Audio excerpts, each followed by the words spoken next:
gagal, baru bisa berhasil. Nah, untuk kegagalan itu adalah step kepastian dari sebuah inovasi, saya bisa bilang.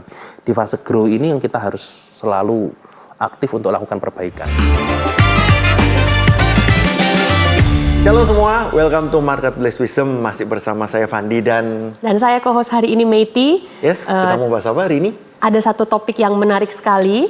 Kita akan bahas dengan tema menang di masa sulit dengan menjadi agile company. Agile itu kegesitan gitu ya? Betul sekali. Dan hari ini kita sudah kedatangan narasumber.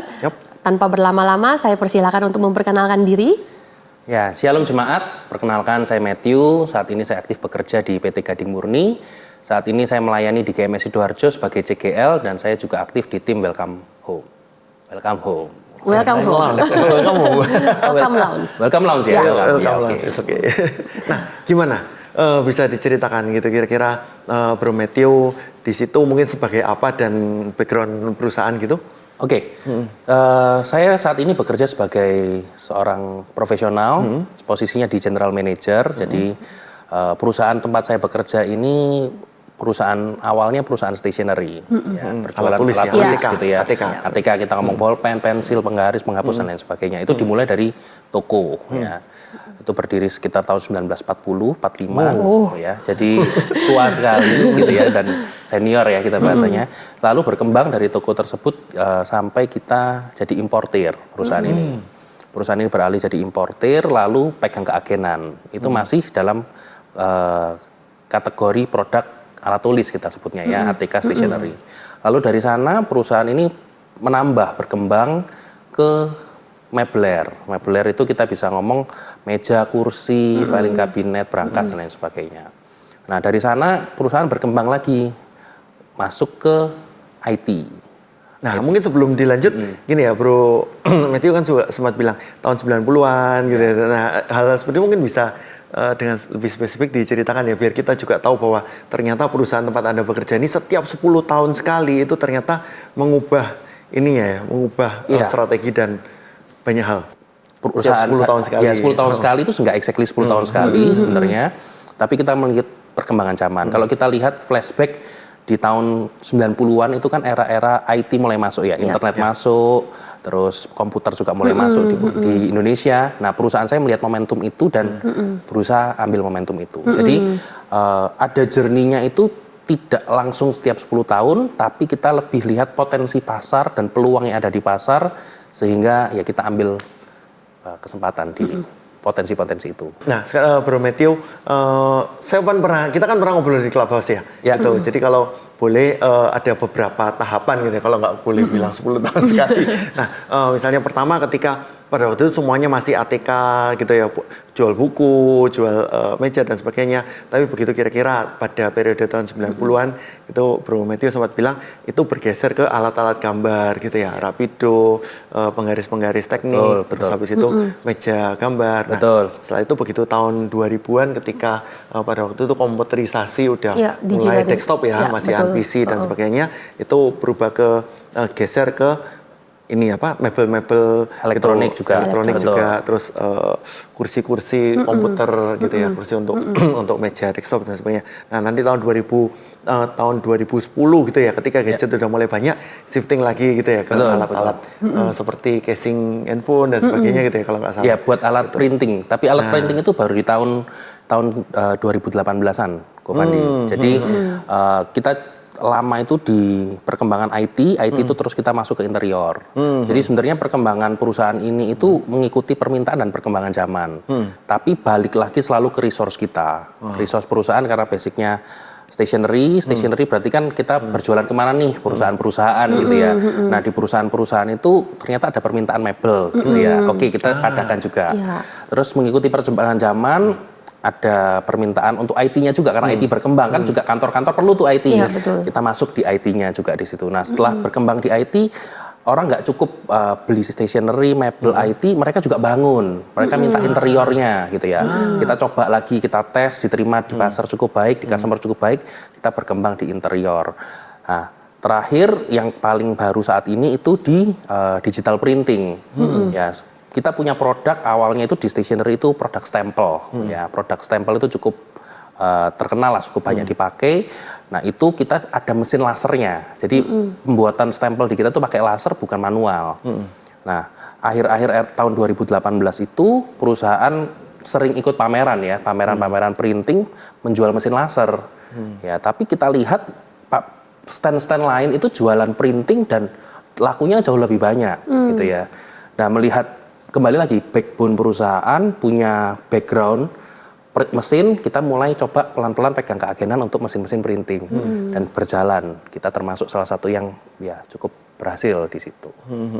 Gitu. Pertanyaan saya sekarang, ketika shifting itu ada berapa persen yang tetap di spare atau dialokasikan untuk yang sudah existing sekarang, gitu? Berapa persen untuk hal-hal yang baru? Oke, jadi untuk ekspansi awalnya kita pasti gunakan resource yang ada di dalam perusahaan pertama, Ko Fandi. Jadi itu salah satu yang membuat perusahaan kita tidak terlalu takut untuk berinovasi karena selalu kembali ke resource yang ada kita miliki. Jadi ada resource dan ada capability. Itu kita yang gunakan resource itu bicara tentang modal dan lain sebagainya. Kapabilitas itu bicara dengan kebanyakan orang, kemampuan orangnya dan lain sebagainya. Nah kita selalu pakai dari in-house dulu. Nah begitu in-house ini diterima di pasar, ya kita cukup tes dalam periode tertentu masing-masing berbeda, itu diterima, nah kita baru mulai pecah divisi ini sebagai divisi yang mandiri dengan tim-timnya sendiri. Jadi untuk dari kita, perusahaan selalu back to our core dulu, kalau ini sudah memang bisa diterima dan berkembang di pasar, baru kita develop sebuah business unit terpisah. Gitu. Nah saya mau tanya sesuatu yang lebih mendasar lagi sebenarnya.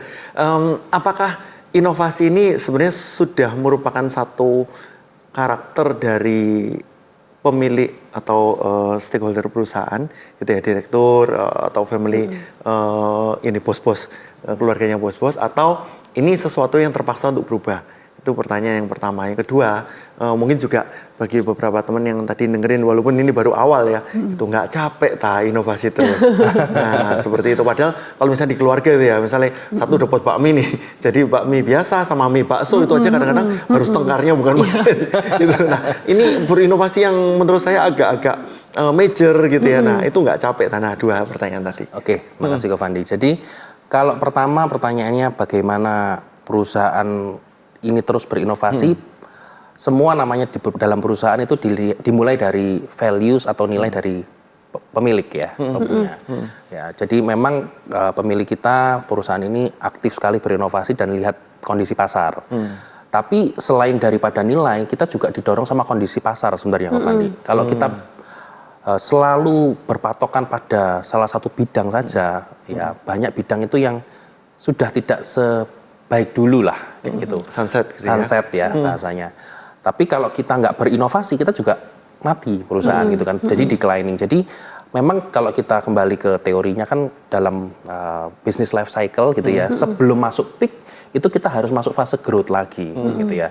Nah pertanyaan kedua, kalau dibilang capek apa enggak, ya pasti tired ya. Maksudnya harus push inovasi ini menjadi sebuah culture di dalam perusahaan. Tetapi ya kita harus selalu memaksa diri kita untuk bisa melakukan itu, karena kalau enggak ya kita akan tergerus oleh zaman dan kita akan ditinggalkan, gitu sih Ko Fandi. Bagaimana dengan memanage orang-orang yang senior gitu, kalau misalnya kan kita semua pasti menua ya, gitu. Dengan awal-awal mungkin masih bisa ngikutin pace-nya bos gitu ya, atau Bro Matthew sebagai general manager juga pasti ini pengennya hajar terus gitu ya, dengan inovasi-inovasi. Nah, tapi kan lama-lama juga menua kan, gitu. Nah, bagaimana dengan orang-orang, memanage orang-orang yang udah senior atau udah lama bertahun-tahun, berbelas-belas tahun atau malah puluhan tahun mungkin ya, kalau dilihat dari tahun 40 lahirnya. Jadi di perusahaan tempat saya bekerja banyak pegawai senior memang, Ko Fandi. Tapi di tempat kami bekerja itu menanamkan nilai bahwa ya namanya mereka sudah bekerja sekian lama pasti ada experience yang mereka pegang. Tapi mereka tetap diwajibkan berkolaborasi dengan generasi muda yang punya ilmu. Karena ya pada umumnya kita tahu generasi-generasi yang sudah berusia itu malas untuk belajar hal baru kan begitu. Jadi memang dipaksa dikolaborasikan antara yang senior dan yang muda untuk bisa tercipta sesuatu inovasi yang baru. Gitu. Jadi di-push mostly Oke, kita ada project ini, kita ada peluang ini. Oke, project leadernya bisa ganti-ganti. Misalkan, misalkan kadang direkturnya secara langsung, kadang misalkan staff, misalkan kadang saya, kadang yang lama. Tapi ya kita sebagai satu tim kita harus support.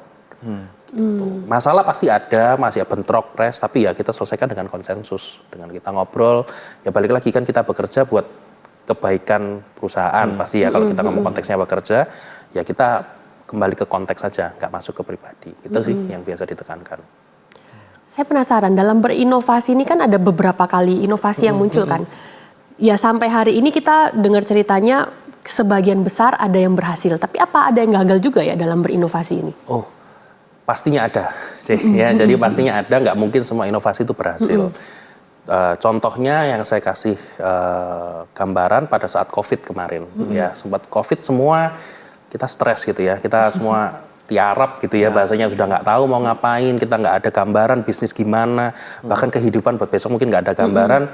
Ya kita sebagai perusahaan juga stressful pasti ya, apalagi kita harus menghidupi tim kan gitu kan, bukan hanya buat diri kita sendiri.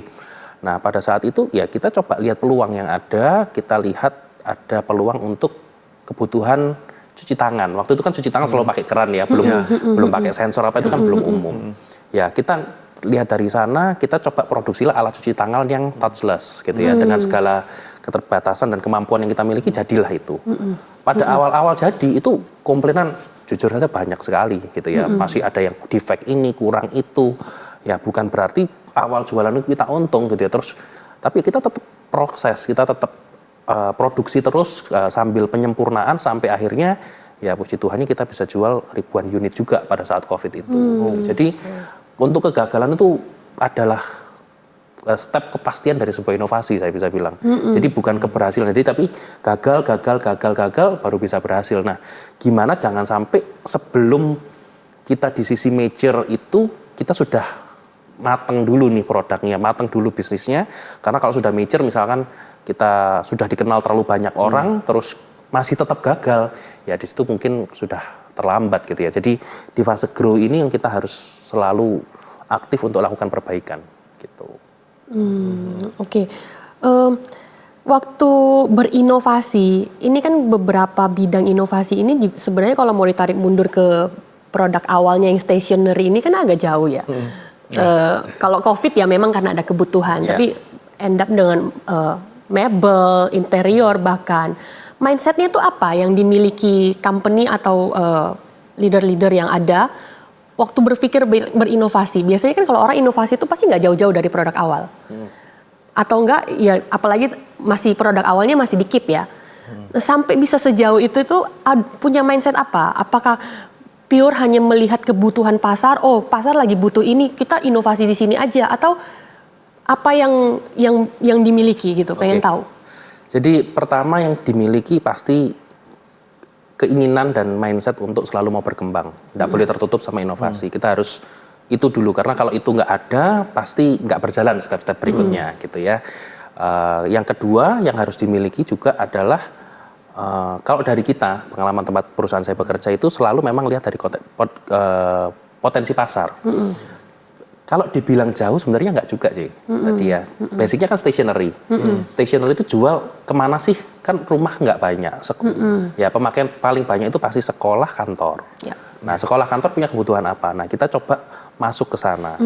Justru kalau kita itu tidak terlalu pingin yang bisnis yang terlalu jauh dari core kita. Kenapa? Karena kalau terlalu jauh berarti kita harus set up another bisnis yang tidak ada korelasinya, sehingga kalau ada apa-apa dengan bisnis ini yang utama nggak bisa support gitu ya. Support itu dalam artian resource-nya nggak bisa support selain daripada dana, tapi kan banyak hal itu yang bisa disupport sebenarnya dari utamanya gitu ya. Jadi sebenarnya nggak terlalu jauh. Terus ke IT juga, kantoran juga perlu IT kan. Ya sekarang semua perlu IT. Terus mebel interior, mereka juga minta interior. Nah yang mungkin yang terlihatnya jauh adalah di printing ini, karena kan printing itu dunia yang berbeda dengan perkantoran gitu ya. Tetapi sedikit kita tahu bahwa sebenarnya banyak hal di dalam kantor itu juga printingan ya. Apalagi kalau kita ngomong souvenir gitu ya, souvenir kantor, souvenirnya bank, ya perusahaan itu banyak printingan gitu loh. Cuman kita masuk segmennya bukan kita yang jual souvenirnya, tapi kita jual mesin yang bisa memproduksi souvenir-souvenir itu.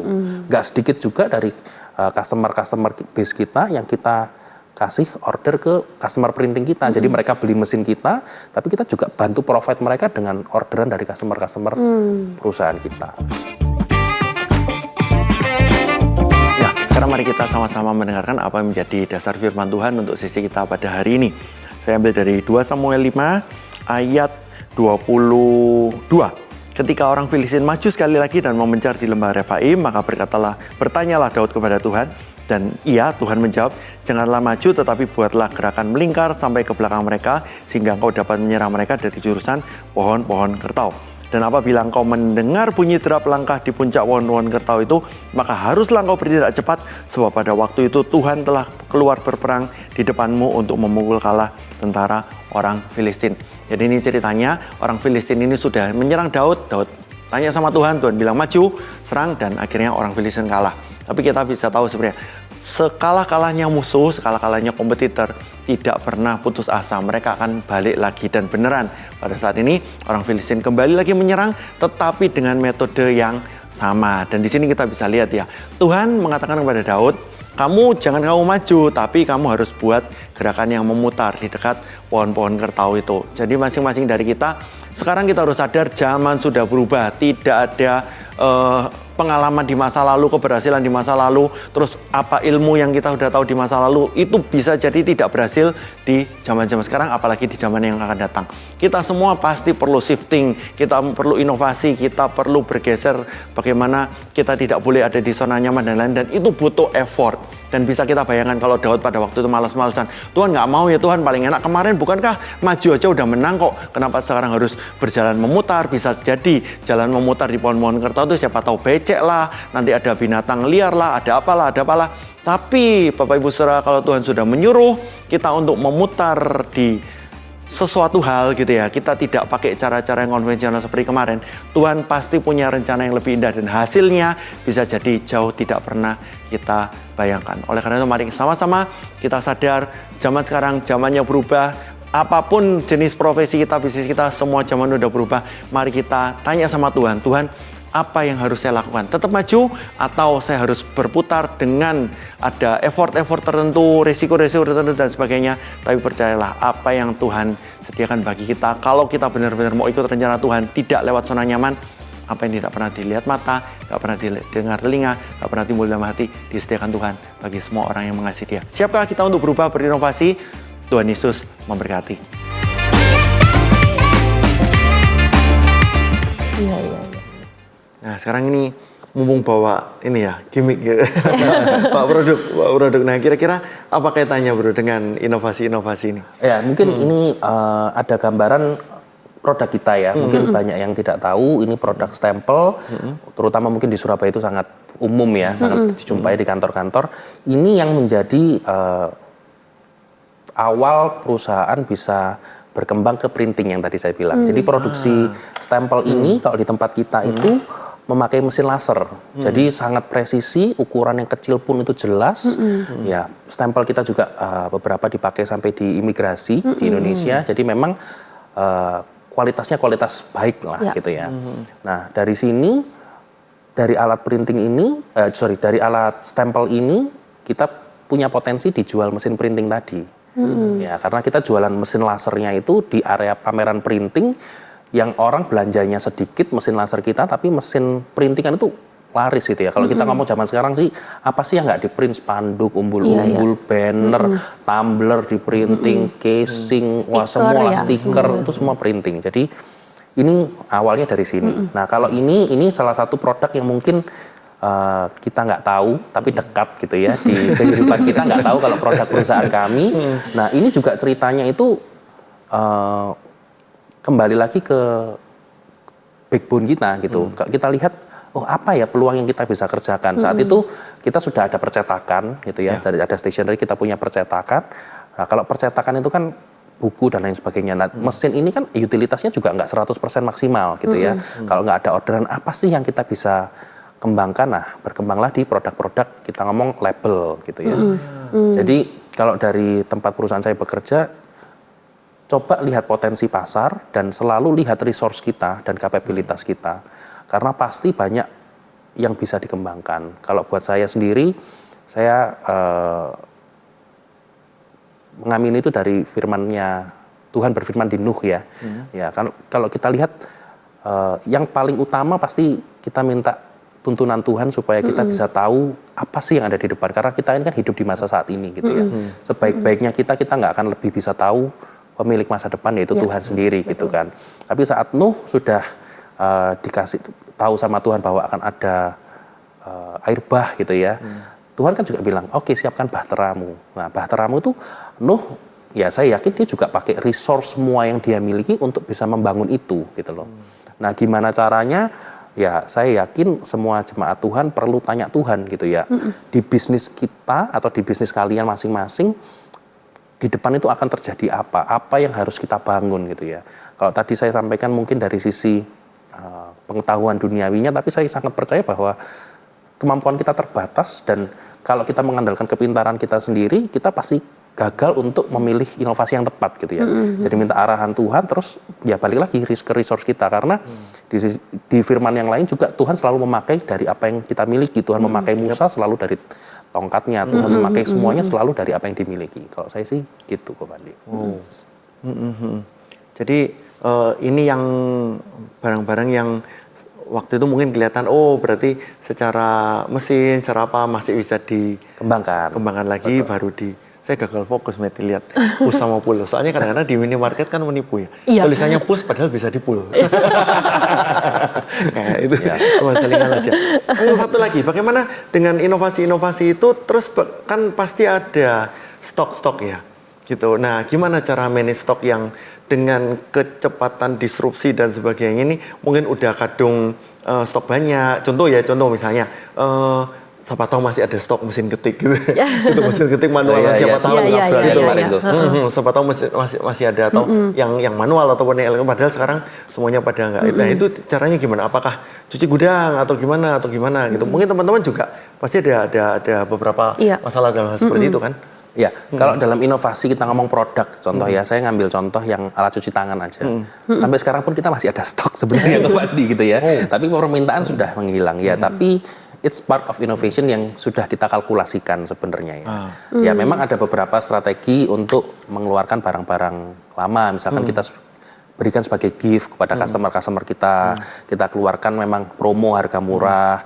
Terus kita bundling dengan barang yang lain. Jadi memang itu strategi untuk flush barang-barang kita yang sudah dead stock kita bahasanya. Tapi gimana sih kalau kita mau preventif hal itu? Ya utamanya kita setelah produk ini diterima pasar, memang kita harus punya forecast yang cukup baik ya. Forecast yang cukup baik itu didasari dengan gimana kita tahu kondisi pasar. Pasar ini berapa lama sih bisa stay, berapa lama sih masih akan terus trending barang ini gitu ya. Ya memang tidak bisa 100% tepat, tapi kita setidaknya punya gambaran dan harus punya keberanian juga.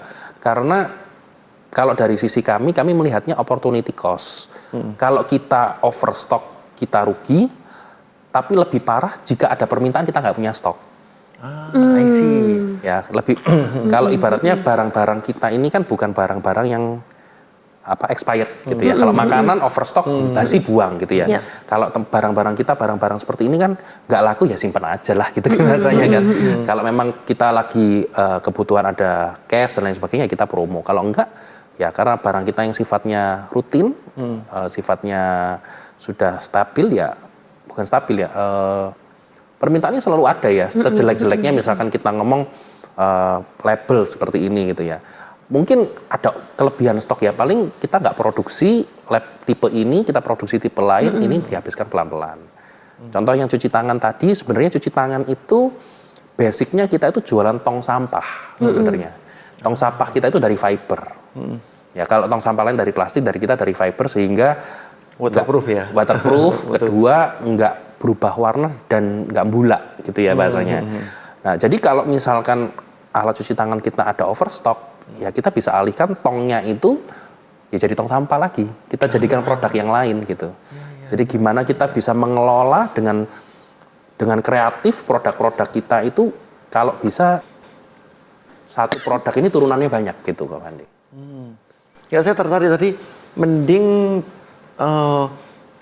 jualan tapi ada dengan risiko ada stok daripada tidak jualan sama sekali. Betul. Concernnya berarti ke cash flow ya. Gitu. Mending cash flow sedikit tapi mending cash flow tipis tapi tetap ada sirkulasi perputaran, bisa bayar operasional, gaji dan sebagainya daripada tidak punya barang dan tidak bisa jualan sama sekali. Iya, betul kok. Jadi kalau concern perusahaan kita jangan kan kalau namanya kita produksi atau bikin sendiri itu kan pasti ada keuntungan lebih dibandingkan kita trading gitu ya. Jadi satu penjualan itu bisa mengcover setidaknya berapa stok gitu kan ya. Kita jaga rasio itu.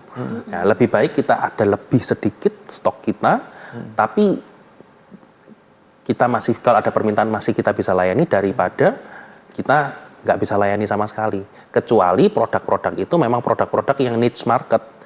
Ya by custom, by demand ya kita juga tentunya tidak stok gitu.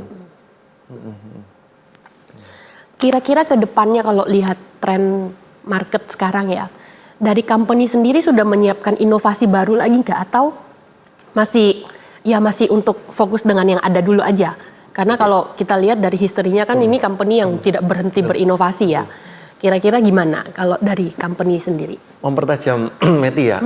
Apakah company Anda ini atau Anda sendiri juga ini tujuannya adalah untuk antisipatif atau untuk adaptasi?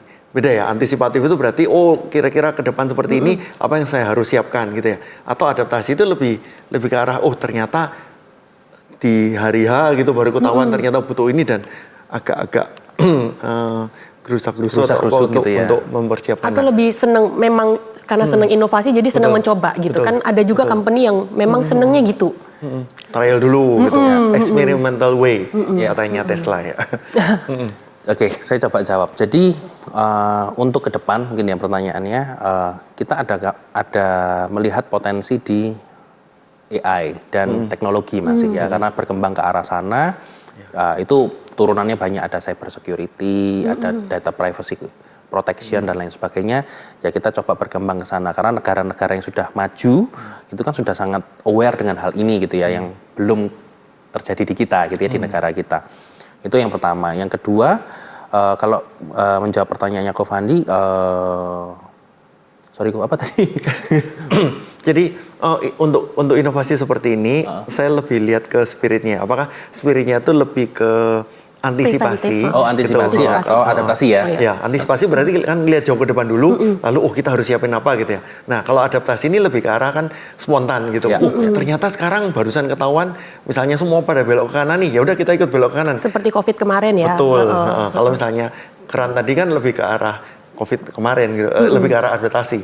Ya, tapi ke arah antisipasi kan kayak tadi AI di depan gitu ya. Tapi arahnya lebih spiritnya kemana? Oke, kalau spiritnya kita sebisa mungkin adaptasi ya. Tapi untuk menjawab ini saya akan lebih menjawab balik ke topik kita gimana kita jadi agile company. Agile company itu kan bahasa kerennya, bahasa mudanya itu seperti air aja gitu. Ditaruh dimanapun kita bisa fit gitu ya.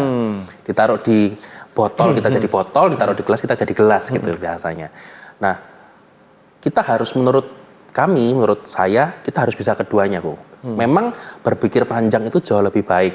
Kita bisa mengantisipasi potensi masalah, peluang yang ada itu kita bisa antisipasi. Tapi kalau kita cuma bisa mengantisipasi dan kita kaku, tiba-tiba ada perubahan, kita nggak bisa adapt dengan kondisi itu yang banyak membuat perusahaan gulung tikar lah. Atau enggak penjualannya menurun dan akhirnya jadi sunset.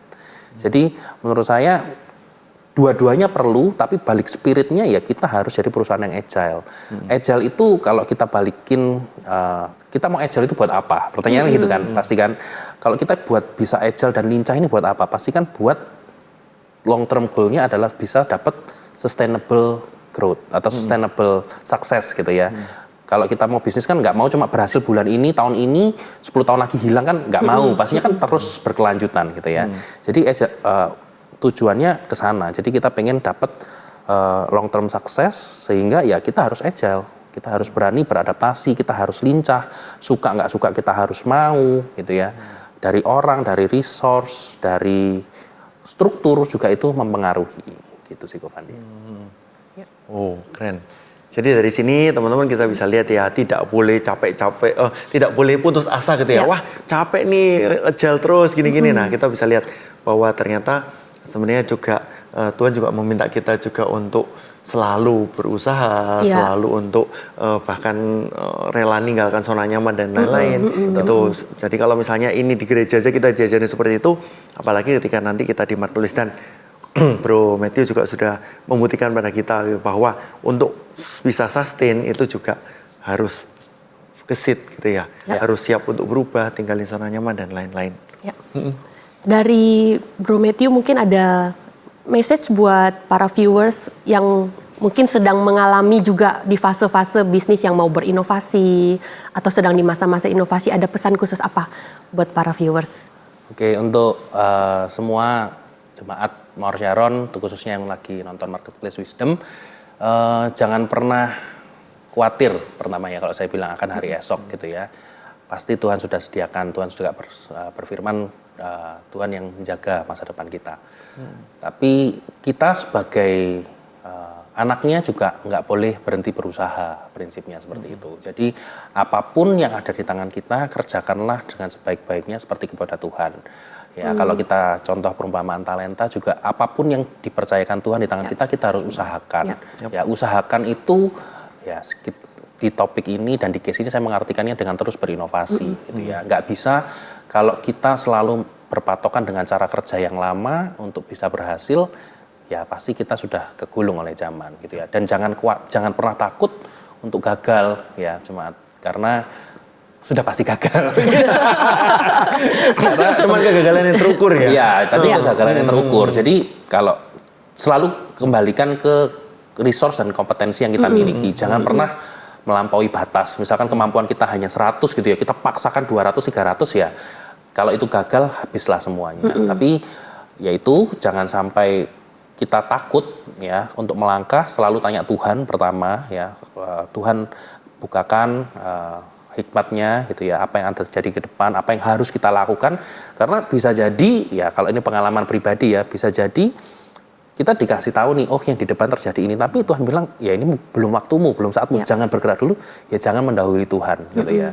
Jadi kalau tadi kembali ke contohnya Nuh, saat Tuhan sudah berfirman ada air bah, bangunlah bahtera, ya baru lakukan. Bahasa kasarnya kalau nggak disuruh bikin ya jangan bikin juga gitu ya. Terus lakukan inovasi dengan resource yang ada, saya yakin dan percaya sih itu bisa membawa kita semua bisa sukses dan berhasil dan sustain juga di era saat ini. Ya, amin. Bro Matthew bisa minta tolong untuk mendoakan para viewers yang hari ini lagi menonton. Saya akan berdoa. Tuhan Yesus, terima kasih buat hari ini kalau kami boleh berbicara tentang Agile Company.